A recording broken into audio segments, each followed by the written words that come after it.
And we start with a dog that doesn't bark, the Basenji. That's right, the Basenji, one of the few breeds in the world that does not bark. Now this little dog may not bark, but the Basenji can fight.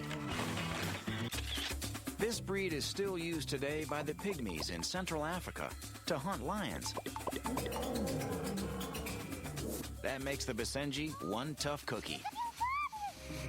And where most dogs hunt by sight or sound, the Basenji uses both senses to stalk its prey. They may be barkless, but they are far from silent. Bit of a yodel or a whine or a crowing sound. The larynx of the Basenji is a different shape than that of a normal dog. As air is forced through the larynx, instead of getting a barking sound like other dogs, you get a yodel or a baru.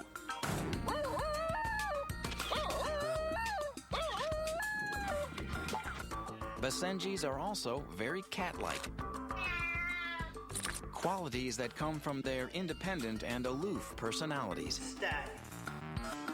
And like cats, Basenjis are fastidious groomers. A Basenji is more the type of dog who's going to be your calm, quiet, and loyal companion. The Basenji's calm independence may come from its intelligence. These dogs are considered to be and are selected to be super smart, very stealthy.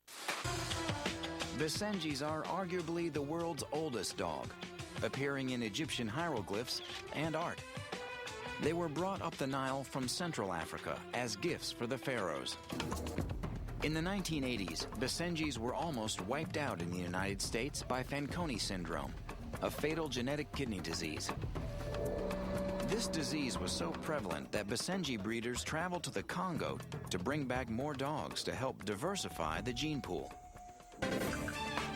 The easiest way to identify a Basenji is by their tightly coiled tail.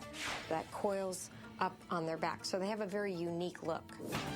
Another Basenji characteristic is their distinctive wrinkled forehead. And the Basenji's large erect ears cap off their Egyptian look. Just because these dogs are ancient does not mean they can't learn a new trick. Two Basenjis prove you're never too old to learn a new language. Meet Duncan and Bella, two laid-back California dogs. I know sometimes I would come home and he would be sitting in the windowsill with his feet up in the air, asleep, just like a cat in a windowsill. But these two dogs are anything but slackers. Duncan and Bella have learned a language that one person out of 10,000 knows. I first became interested in American Sign Language during college. I later chose it as a career because it was something I excelled at, and I was welcomed into the deaf community. So when Daryl got Duncan and Bella, teaching them sign language was a natural fit. Daryl trained his Basenjis using food as a reward and lots of positive feedback. Over the course of 2 months, Daryl was able to get Duncan and Bella to understand the signs for sit, lie down, Good Duncan. come, and heel. Good boy. And though Duncan and Bella can't sign back, they are giving back. Today, Daryl has brought Duncan and Bella to the California School for the Deaf in Riverside to show elementary school children anyone can talk to a dog. Mal Grossinger is the superintendent of the California School for the Deaf. We have over 420 students from all over Southern California. For some of these kids, it's the first time they've been able to communicate with an animal. And Duncan and Bella did not disappoint. They responded to the kids' signs like pros. Good boy.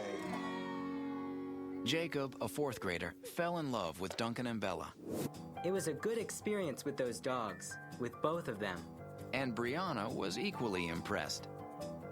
That was cool that they understood signing.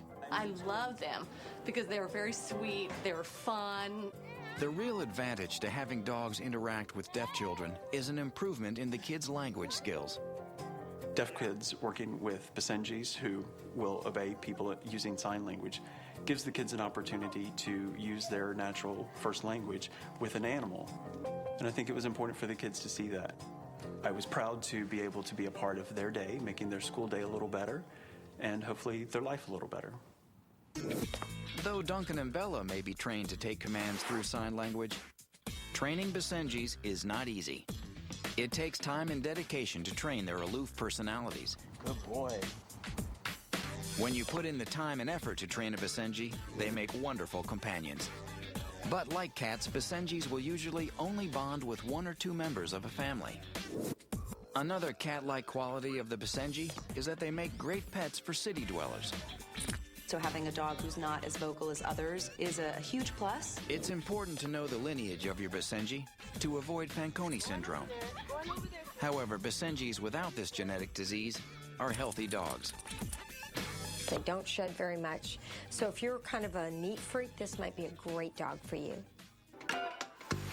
So the Basenji is a great city-dwelling dog. They have a problem with Fanconi syndrome, so be sure to get your Basenji from a reputable breeder. Basenjis are a snap to groom because they do most of it themselves. Training a Basenji takes time and dedication. However, a well-trained Basenji makes a good companion. They're athletic dogs, and I love to play with dogs all day long. It's a lot of fun.